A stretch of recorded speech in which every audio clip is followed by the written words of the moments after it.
Officer Greg Daniels drove slowly through the quiet streets of Pinewood. The small town was peaceful at night. Most people were asleep in their homes at 2 a.m.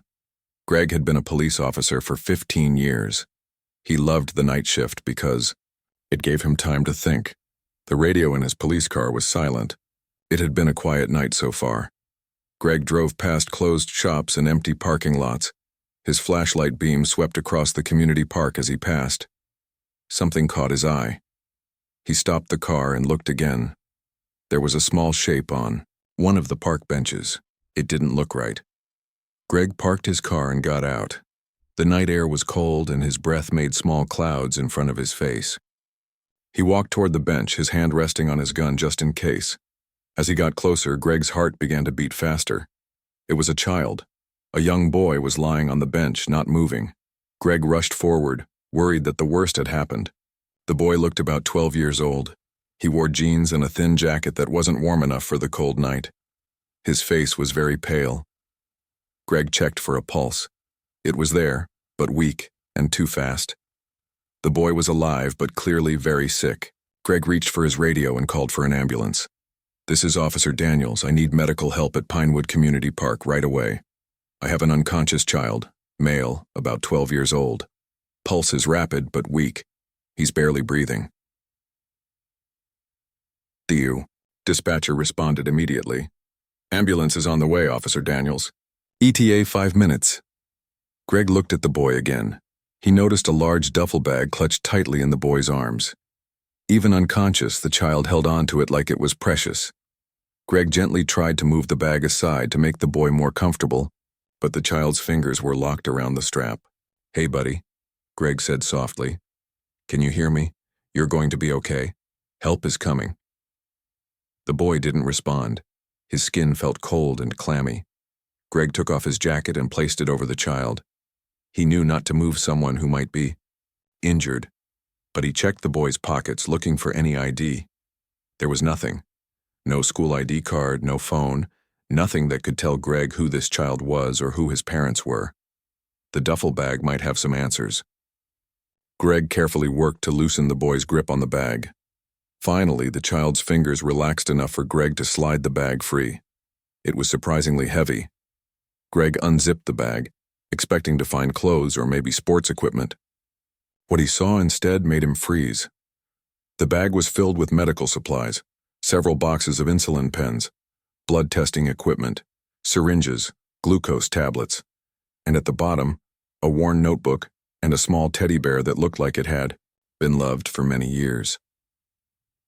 Greg opened the notebook. The first page had a name written in a child's handwriting. Adam Reeves, age 12, type 1 diabetic. If found, please call my mom, Lisa Reeves, followed by a phone number. Greg immediately dialed the number. It rang several times before going to voicemail. "This is Lisa. I can't come to the phone right now because I'm working. Leave a message and I'll call back when I can." Greg left an urgent message explaining the situation and the hospital where they would be taking Adam. He then turned to the next pages of the notebook. What he read made his throat tighten. The notebook contained daily logs of blood sugar readings, insulin doses, and food eaten. But the recent entries told a troubling story. Notes about stretching insulin doses. Calculations about how many days' supplies would last. And the final entry from earlier that day, Mom crying again about insurance, said she's going to sell her car next. "I can't let her do that, not because of me." The sound of sirens grew louder as the ambulance approached. Greg looked at the boy, Adam, with new understanding.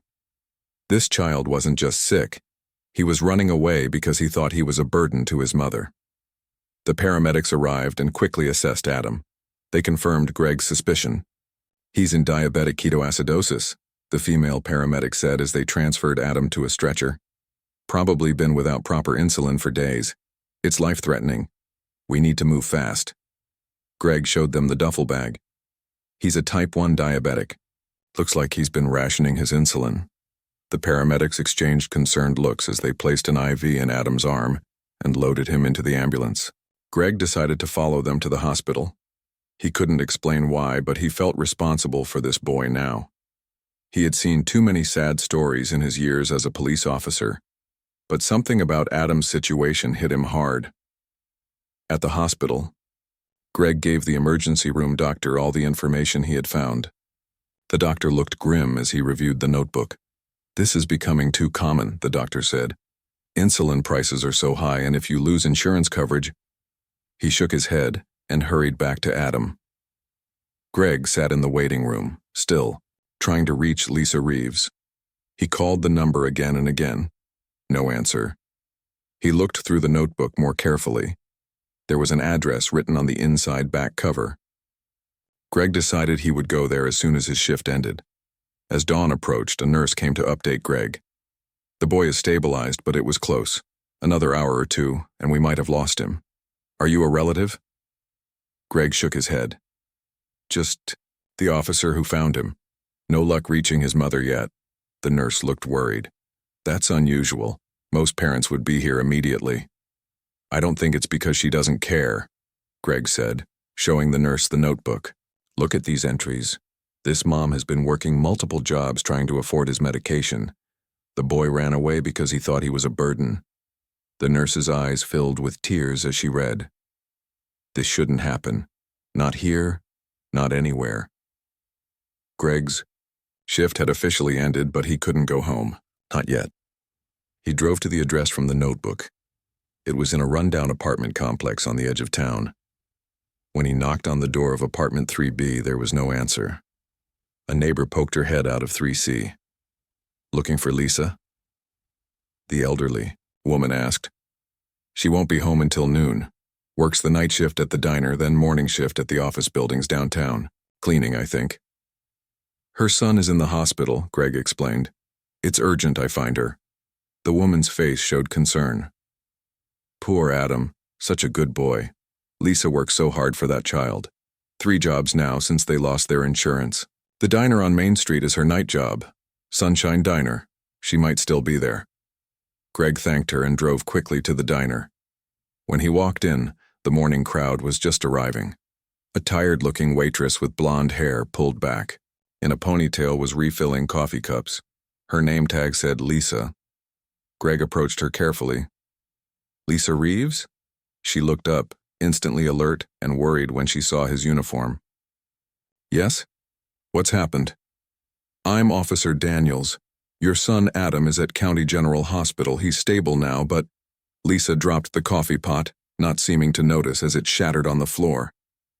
"Adam? Hospital? But he's at home, sleeping.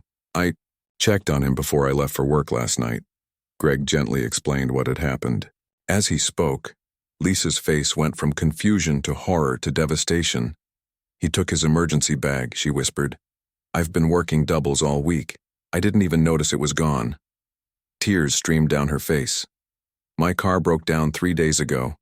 I've been walking to all my jobs. I couldn't afford to fix it and buy his insulin this month."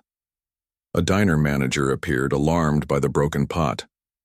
When Lisa tried to apologize and explain, the woman waved her off. "Go, your son needs you. Don't worry about your shift." Greg drove Lisa to the hospital. She was silent during the ride, tears still flowing. Just before they arrived, she spoke in a broken voice. He left a note.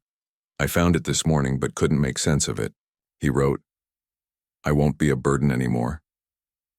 I thought he was just being a dramatic teenager. I never imagined." Greg parked at the hospital entrance. "He's going to be okay, Lisa. The doctors got to him in time." Lisa looked at Greg with tired, red eyes. "Because of you. You found my boy." Greg felt his own eyes getting wet. "Just doing my job." But as they walked into the hospital, Greg knew this was more than just a job. This was a child and mother fighting impossible odds. And somehow, he was now part of their story. Lisa rushed into the hospital room where Adam lay. The small boy looked even younger, surrounded by medical equipment. His face was still pale, but some color had returned to his cheeks. Tubes and wires connected him to machines that beeped steadily. Lisa fell to her knees beside the bed and gently took his hand. "Adam, sweetheart, I'm here," she whispered. Adam's eyes fluttered open. When he saw his mother, tears immediately welled up. "Mom, I'm sorry. I just didn't want you to worry anymore," he said weakly. Lisa stroked his hair. "Don't you ever do that? Again. Nothing. Nothing in this world matters more to me than you." Officer Greg Daniels stood quietly in the doorway, watching the reunion. He felt like an outsider witnessing something deeply private, but he couldn't make himself leave. The doctor approached and stood beside Greg. "We've stabilized his blood sugar. He was in severe diabetic ketoacidosis. Another hour or two." The doctor didn't finish the sentence. He didn't need to. "What happens now?" Greg asked quietly. The doctor sighed. "We'll keep him for a few days to make sure he's stable, but after that, they go back to the same situation. No insurance. Insulin that costs hundreds of dollars a month. Testing supplies. It's impossible for most families, even with decent jobs." Greg looked at the doctor. "There must be something that can be done. The hospital has some programs. We'll connect them with a social worker. But the resources are limited," the doctor explained before being called away to another patient. Greg watched as Lisa held Adam's hand, whispering reassurances to him. He thought about his own son, Jake, safe at home with Greg's wife, Kelly. Jake had broken his arm last year, and their insurance had covered everything except a small copay. Greg had never had to choose between paying rent and getting medical care for his child. The next day, Greg returned to the hospital after his shift. He brought a small toy police car for Adam. When he entered the room, Adam was sitting up in bed, looking much better. "Officer Daniels," Adam said, his face lighting up. "Mom told me you found me in the park." Greg smiled. "Call me Greg, and yes, I did. You gave me quite a scare, young man." Lisa was sitting in a chair beside the bed, dark circles under her eyes. She had clearly been there all night. She gave Greg a tired smile. "I don't know how to thank you," she said. Greg handed the toy car to Adam, who took it with delight. "No thanks needed. I'm just glad I was driving by when I did." He hesitated, then asked, "How are things looking?" Lisa's smile faded. "The hospital social worker is trying to help us apply for some assistance programs, but there are waiting lists for most of them. In the meantime..." She shrugged helplessly. Adam pretended to be focused on his new toy car, but Greg could tell he was listening to every word. The boy's shoulders tensed and his movements became mechanical. "Mom's gonna sell her car," Adam said suddenly, still not looking up. "And we might have to move to a smaller apartment." "Adam, don't worry about those things," Lisa said quickly. "But it's because of me," Adam insisted. "Because I'm sick and my medicine costs too much." Greg's heart ached at the burden this young boy was carrying. No child should have to worry about being a financial burden to their parents. "Adam," Greg said, sitting on the edge of the bed, "none of this is your fault. Sometimes life just throws hard things at us, and we have to deal with them. But we don't deal with them alone. That's why we have family, friends, and community." Adam finally looked up. "But we don't have family here. It's just me and Mom." Greg smiled. "Well, now you have me too, and I know some other people who might want to help." That evening, Greg went home and told his wife Kelly about Adam and Lisa. Kelly was a nurse at a different hospital and she understood the situation immediately. "It's criminal what insulin costs in this country," she said angrily. "And the hoops people have to jump through to get assistance. What are you thinking?" Greg paced around their kitchen. "I don't know exactly, but we have to do something. This kid was ready to run away because he thought he was a burden to his mom. No child should ever feel that way." Kelly watched her husband with love in her eyes. This was the man she had married, someone who couldn't turn away from others in need. "Let me make some calls," she said. "I know people at the diabetes clinic. And what about that new program the city started last year? The one for emergency medical needs?" Greg nodded. "I'll talk to the guys at the station too. Maybe we can organize something." Over the next few days, Greg and Kelly worked tirelessly. Kelly contacted medical professionals she knew, finding a doctor who was willing to see Adam at a reduced rate. Greg spoke to his fellow officers, and they decided to organize a benefit dinner to raise money for Adam's medical needs. Greg's partner, Officer Nancy Ortiz, had a sister who worked for a pharmaceutical company. She managed to get information about a patient assistance program that might help with insulin costs. 4 days after being admitted, Adam was released from the hospital. Greg drove Lisa to pick him up since her car still wasn't working. On the way to the hospital, Greg told Lisa about some of the help they had lined up. The department is organizing a benefit dinner next month. My wife found a doctor who will see Adam for a reduced fee, and Nancy's sister is helping with the paperwork for an insulin assistance program, Greg explained. Lisa was overwhelmed. Why are you doing all this? You don't even know us. Greg thought for a moment. Because it's the right thing to do. And because it could be anyone in your situation. It could be me, my family.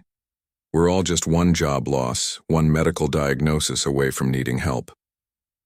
When they reached the hospital, Adam was sitting in a wheelchair as required by hospital policy. But he jumped up when he saw them. He looked like a normal, healthy boy again. Mom.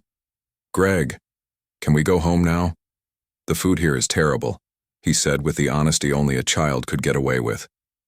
They all laughed, and for a moment, the weight of their worries lifted. As they drove to Lisa and Adam's apartment, Greg noticed Adam getting quieter. When they arrived, Greg understood why. The apartment building was run down, with peeling paint and a broken front step. Inside, the apartment was small but spotlessly clean. What struck Greg most was how empty it looked. There was a couch, a small TV, a table with 2 chairs, and not much else. We sold most of our stuff, Lisa explained quietly when Adam went to his room to unpack. The bigger furniture, my jewelry, anything we could live without. Greg looked around and noticed a photo on the wall, the only decoration in the living room. It showed a younger Lisa with Adam as a toddler and a man who must have been Adam's father. Adam's dad? Greg asked. Lisa nodded. Joe died when Adam was 4. Car accident. We had good insurance then through his job. After he died, I managed for a while. But when Adam was diagnosed with diabetes 2 years ago, she shook her head. Everything changed. Greg understood then that this wasn't just about a medical crisis. This was about a family that had been fighting to stay afloat for years, hit by one blow after another. Lisa, Greg said firmly, things are going to get better, I promise you that. He wasn't sure how he would keep that promise, but as he looked around the nearly empty apartment, at the single mother who had sold everything to keep her son alive, at the boy who had been willing to run away rather than be a burden, Greg knew he had to try. 2 weeks passed. Adam was back in school and Lisa continued working her 3 jobs, though now she accepted rides from Greg and Kelly when their schedules aligned with hers. Greg checked on them every few days, sometimes bringing groceries or small gifts for Adam. One evening, Greg arrived at their apartment with news. Kelly was with him carrying a large folder of papers. We've been working on something, Greg said as Lisa invited them in. Adam was at the kitchen table doing homework but jumped up when he saw their visitors. Hey, buddy, Greg said, giving Adam a high five. How's school? Good. I got an A on my science project, Adam said proudly. Kelly smiled warmly. That's fantastic, Adam. Maybe you'll be a doctor someday. They all sat at the small kitchen table. Kelly opened her folder and spread out several papers. We've been researching programs that might help you, she explained to Lisa.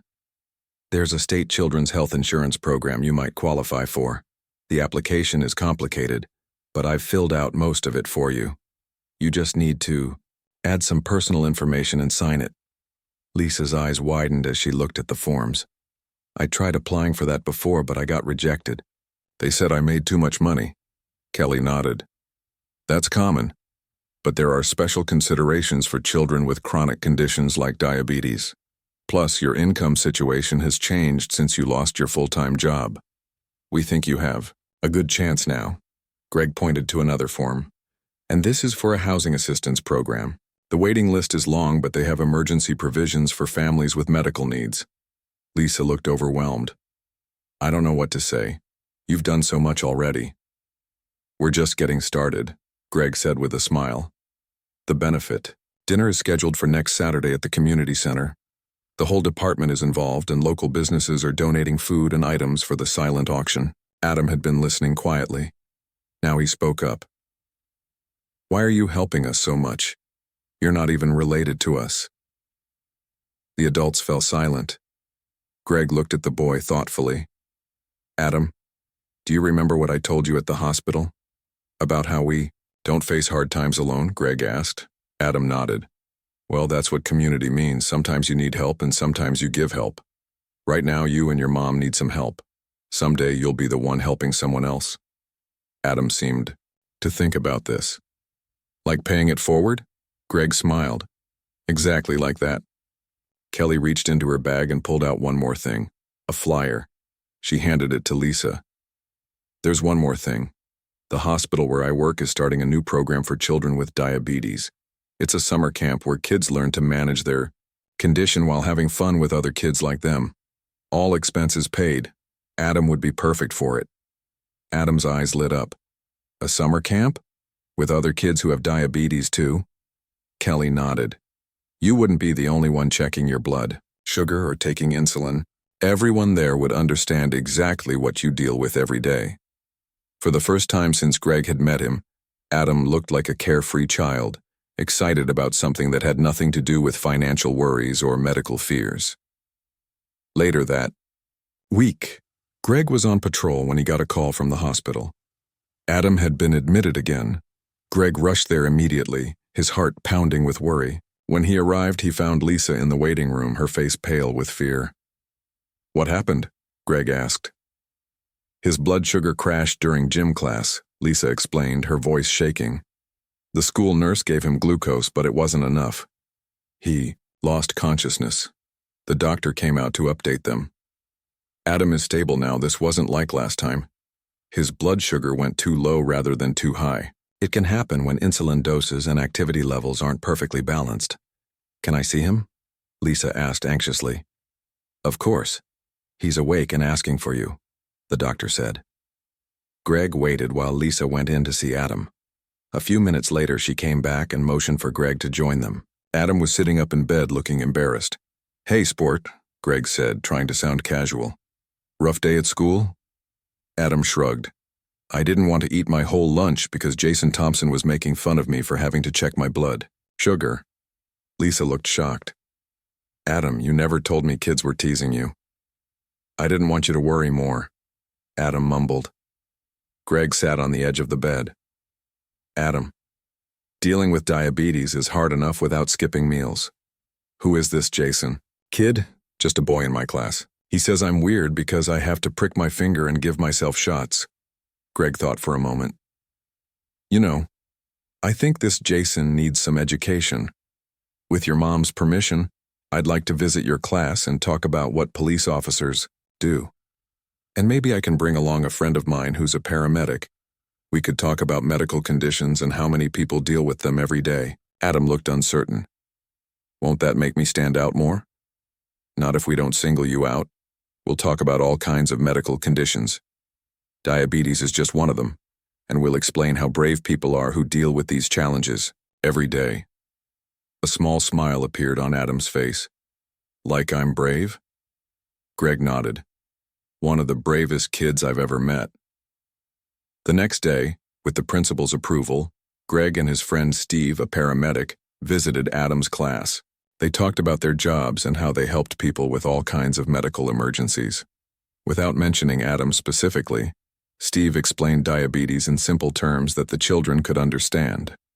People with diabetes are just like everyone else, Steve told the class. They just need to pay extra attention to what they eat and take medicine to help their bodies process sugar. It takes a lot of responsibility and courage to manage diabetes, especially for kids. After the presentation, the children asked questions. To Adam's surprise, many were interested and supportive, not mocking. Even Jason seemed impressed when Steve mentioned that several famous athletes had diabetes and still competed at the highest levels. During the class visit, Greg noticed that Adam held his head a little higher. The boy even raised his hand to add some information about how he checked his blood sugar, speaking proudly about how he managed his condition. When the presentation ended, the teacher, Mrs. Rivera, took Greg aside. "Thank you for doing this," she said warmly. "I've been worried about Adam. He's such a bright student, but he's been so quiet lately. I didn't realize he was being teased about his diabetes. Sometimes kids don't tell adults when they're having problems, Greg said. They don't want to be a burden. Mrs. Rivera nodded sadly. Adam seems to worry about being a burden more than most children his age. He's had to grow up too fast, Greg agreed, but we're working on changing that. As Greg was leaving the school, he saw Adam in the hallway. The boy ran up and gave him a quick hug. "Thanks, Greg," Adam said. "That was really cool." Greg felt his throat tighten with emotion. "Anytime, buddy, that's what friends are for." On the drive back to the police station, Greg thought about how his life had changed in the few weeks since he'd found a boy unconscious on a park bench. What had started as a routine patrol had turned into something much more significant. He had always believed in serving his community, but now he understood that service sometimes meant getting personally involved in people's lives. The benefit dinner was just 2 days away. Greg hoped it would be the beginning of real change for Lisa and Adam. They deserved a break after fighting so hard for so long. The community center was filled with people. Tables covered with white cloths were set up around the large room. Colorful balloons floated near the ceiling. A banner hung across one wall that read, "Support Adam Reeves Benefit Dinner." A table near the entrance displayed items for the silent auction, everything from gift baskets to sports tickets. Greg stood at the door greeting people as they arrived. He was amazed by the turnout. It seemed like half the town had shown up. The police chief, Mayor Brown, several teachers from Adam's school, and many others from the community filled the room. Lisa and Adam arrived, both looking nervous. Lisa wore a simple blue dress that Kelly had loaned her, and Adam was in his best. Clothes, hair neatly combed. "Wow," Adam said, his eyes wide. "Are all these people here because of me?" Greg smiled. "They're here because this community takes care of its own. And right now, you and your mom need some support." People came up to greet them. Many already knew Lisa from her various jobs around town. Mrs. Rivera, Adam's teacher, gave him a big hug. Officer Nancy Ortiz introduced Lisa to her sister who worked for the pharmaceutical company. "I've got good news," Nancy's sister told Lisa. "Adam has been approved for the patient assistance program. His insulin will be covered for the next year." Lisa's eyes filled with tears. "I don't know what to say." "Just say thank you and accept the help," Nancy said kindly. "Everyone needs help sometimes." During dinner, Greg stood up to address the crowd. He was nervous but determined to speak from his heart. "A few weeks ago, I was on routine patrol when I found a young boy unconscious in the park. That boy was Adam Reeves." Greg gestured toward Adam, who gave a shy wave. "What I found in his duffel bag that night shocked me. It wasn't just medical supplies for his diabetes. It was evidence of a family doing everything possible to keep their child alive in a system that seemed designed to work against them." The room was silent as Greg continued. "I've been a police officer for 15 years.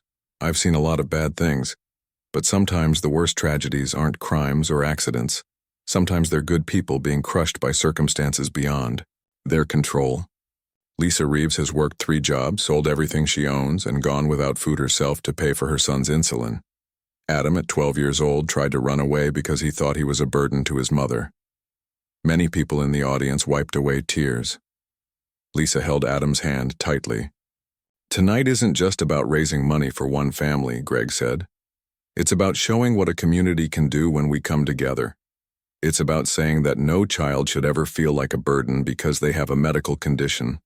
It's about saying that no parent should have to choose between paying rent and buying life-saving medication for their child."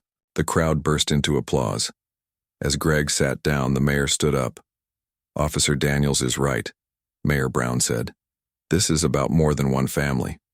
That's why I'm announcing tonight that the City Council has voted to create a new emergency medical fund for families in our community. The Reeves family will be the first recipients, but they won't be the last." More applause filled the room. Adam looked up at his mother in amazement. Lisa was crying openly now, tears of relief and gratitude streaming down her face. After dinner, the silent auction began. People bid generously on the donated items. The owner of a local car repair shop approached Lisa. "Ms. Reeves, I heard your car broke down. Bring it to my shop on Monday. We'll fix it at no charge. A real estate agent offered a reduced rent apartment in a nicer building closer to Adam's school. The owner of a small pharmacy promised to help with any medications not covered by the assistance program. By the end of the evening, the benefit had raised over $15,000. The money would help Lisa and Adam pay off medical debts, cover rent for several months, and create a small emergency fund for future needs. As people began to leave, Dr. Martinez, who had treated Adam at the hospital, pulled Greg aside. "What you've done here is remarkable," he said. "But the larger problems still exist. Insulin costs, insurance gaps, families falling through the cracks of our healthcare system." Greg nodded. "I know. We can't fix the whole system, but we can help one family at a time and keep pushing for bigger changes." Dr. Martinez smiled. "That's why I've asked a reporter from the Tribune to cover this story. People need to know what families like the Reeves are facing. Maybe it will help push for those bigger changes."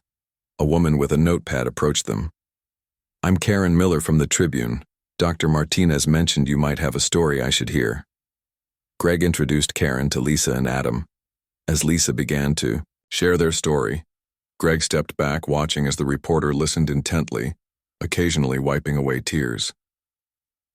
The next morning, Greg woke early and went to get the Sunday paper. On the front page was a large photo of Lisa and Adam at the benefit dinner. The headline read, "Community rallies around boy and mother fighting for insulin access." The story detailed Adam's near-death experience, Lisa's struggle to afford his medication, and the community's response. It also included statistics about insulin costs and how many families faced similar challenges. Karen had done an excellent job of showing both the personal story and the larger issue. Greg brought copies of the paper to Lisa and Adam. They sat together at their kitchen table reading the article. "Do you think this will help other kids like me?" Adam asked. "I hope so," Greg replied. "Sometimes people need to see how a problem affects real people before they understand why it matters." Later that day, Greg's phone rang. It was Karen from the Tribune. "The response to the story has been incredible," she said excitedly. "We've had calls from people all over the state wanting to help, and a producer from a national news program saw it. They want to interview Lisa and Adam." Greg was stunned. "National news?" "Yes. They're doing a special report on healthcare costs and how they impact families. They think Lisa and Adam's story perfectly illustrates the insulin pricing crisis." When Greg told Lisa about the national news interest, she seemed overwhelmed. "I never wanted attention," she said. "I just wanted to take care of my son." "I understand," Greg assured her. "But your story could help change things for other families. You don't have to do it if you don't want to." Lisa thought for a moment. "What do you think, Adam?" Adam considered the question seriously. "If it helps other kids not feel scared about their medicine costing too much, then I think we should do it." Lisa hugged her son. "When did you get so wise?" Adam grinned. "Probably around the time Officer Greg found me. In the park." 2 days later, a news crew set up in Lisa and Adam's new apartment. The interview was emotional but powerful.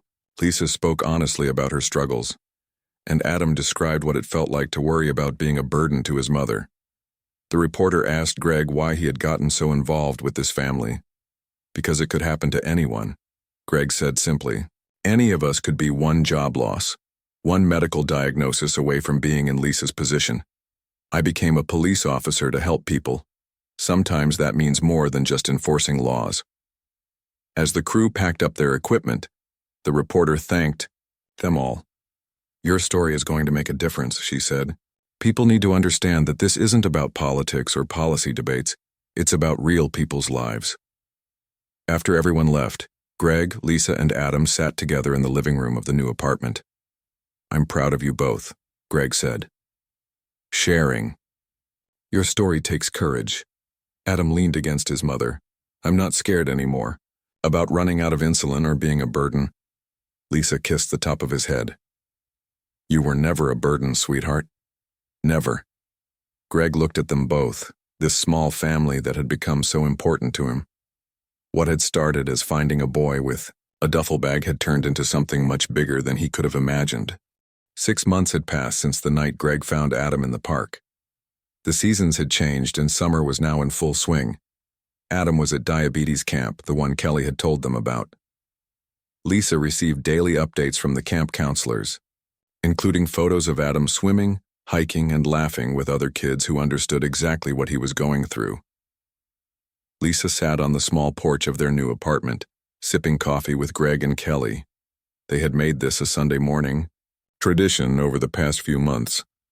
"I got a letter from Adam yesterday," Lisa said, smiling as she pulled it from her pocket. "He says he's learned to count carbs better than his doctor, and he's teaching the younger kids how to give themselves insulin shots without being scared." Greg grinned. That sounds like Adam, always trying to help others. "He wouldn't be there if not for you two," Lisa said softly. "Sometimes I still can't believe how much our lives have changed." It was true. After their story aired on national news, letters and donations had poured in from across the country. But more importantly, their story had helped spark a larger conversation. 2 state representatives had proposed legislation to cap insulin costs for children. They had even invited Lisa to testify at a hearing about the bill. "Have you decided if you're going to speak at the hearing next month?" Kelly asked. Lisa nodded. "Yes. Adam thinks I should do it. He says if our story can help other families, we have to try." "He's right," Greg said. "And you'll be great." Lisa had changed too.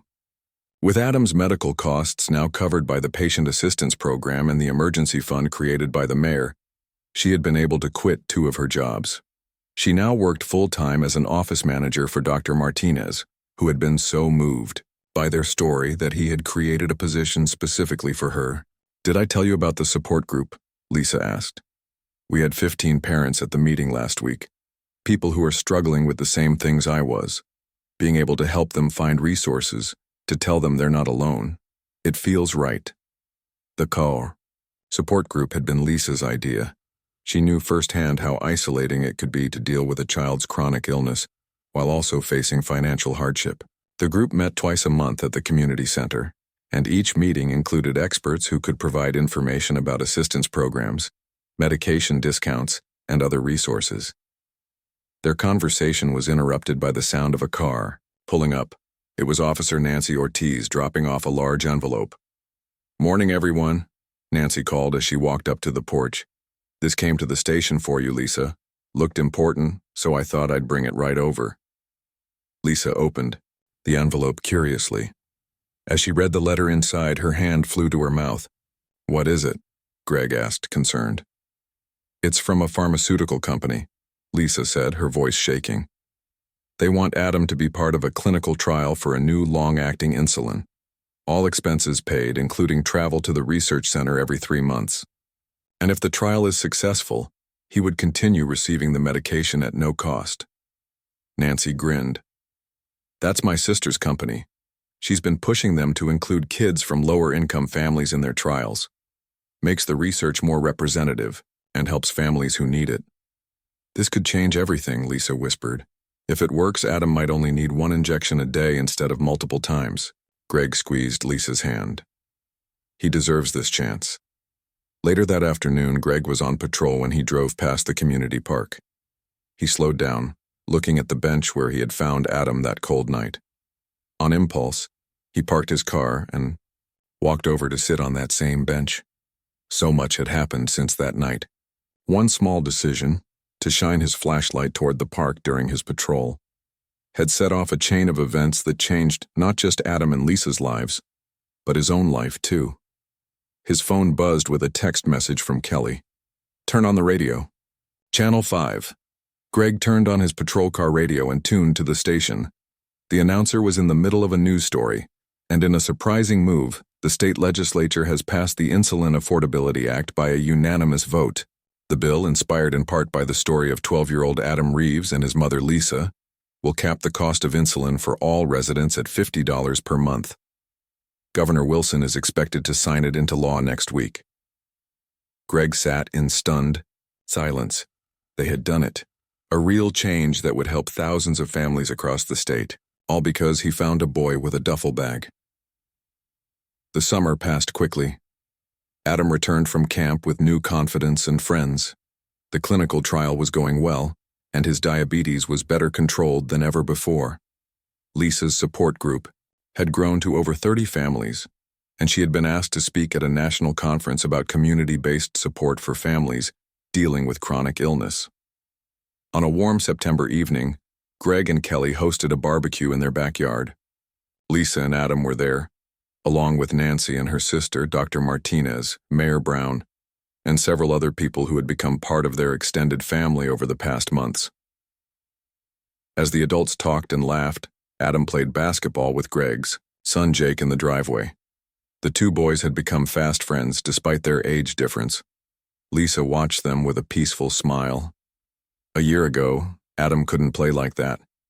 He was too worried about his blood sugar, too afraid of what would happen if he needed medical care we couldn't afford. Greg nodded. And now look at him. We received another letter yesterday, Lisa said quietly. From a mother in Ohio. She said her son saw Adam on the news and finally stopped feeling ashamed of his diabetes. She said he carries his testing kit proudly now because if Adam can do it, so can I. Greg felt a lump in his throat. That's amazing. That's the real gift in all of this, Lisa said. Not the money or the programs, though those saved our lives. It's knowing that our story helped someone else feel less alone. As evening fell, they gathered around a fire pit in Greg's backyard. Adam sat between his mother and Greg, roasting a marshmallow for a s'more. I've been thinking, Adam said suddenly, when I grow up I want to be a doctor, or maybe a scientist who makes medicine that people can afford. You'd be great at either one, Greg told him. Or maybe a police officer like you, Adam added with a grin. Finding people who need help. Greg put his arm around the boy's shoulders. Whatever you choose to be, I know you'll make a difference. As stars appeared in the sky above them, Greg thought about how life could change in an instant. Sometimes for the worse, like when Adam was diagnosed with diabetes or when Lisa lost her insurance. But sometimes for the better, like the night. He found a boy with a duffel bag. The duffel bag itself now sat on a shelf in Adam's room. He had kept it as a reminder of how far they had come. What was once filled with rationed medicine and desperate notes was now just a normal boy's bag, holding sports equipment and school books. I have an announcement, Lisa said, drawing everyone's attention. I've been accepted to a program at the community college. I'm going to study healthcare administration. Dr. Martinez is letting me adjust my work hours so I can take classes. Everyone congratulated her, and Adam beamed with pride at his mother. Later, as the party wound down and people began to leave, Adam approached Greg privately. Thanks, he said simply. For what, buddy? Greg asked. Adam thought for a moment. For everything. For finding me that night. For not just taking me to the hospital and forgetting about us. For showing me that needing help doesn't make you weak. Greg knelt down to eye level with the boy. Adam, finding you and your mom was one of the best things that ever happened to me. You've taught me as much as I've taught you. Adam surprised Greg with a quick hug, then ran off to join the other kids. Greg watched him go, thinking about how a single moment of compassion could grow into something much larger, one person helping another who then helped someone else, a chain reaction of kindness that could change not just individual lives but entire communities. That was the real power of the badge he wore, not the authority it represented but the opportunity it gave him to reach out to others when they needed it most.